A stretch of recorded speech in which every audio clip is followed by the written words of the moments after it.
భగవద్గీత సర్వ మానవాళి కోసం.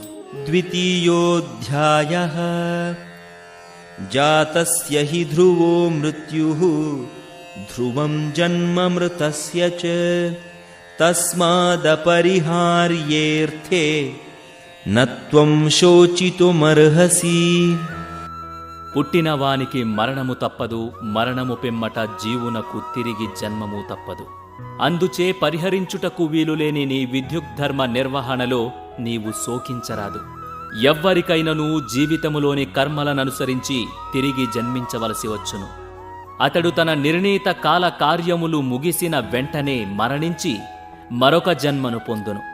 ఈ విధముగా జనన మరణ చక్రము ద్వారా మరొక దానికి మానవుడు ముక్తి అనేది లేకుండా సంచరిస్తుండును. ఇట్టి జనన మరణ చక్రము అనవసర హత్యను, జంతుహింస, యుద్ధము వంటి వాటిని సమర్థించదు. కాని అదే సమయములో మానవ సంఘములో శాంతి భద్రతలను నెలకొల్పుట కొరకై అట్టి హింస మరియు యుద్ధములు అనివార్య అంశములు కాగలవు. శ్రీకృష్ణ భగవానుని సంకల్పమగుట చేత కురుక్షేత్ర సంగ్రామము అనివార్యమయ్యను. అంతేకాకుండా ధర్మము కొరకై యుద్ధము చేయుట క్షత్రియుల విద్యుద్ధర్మము.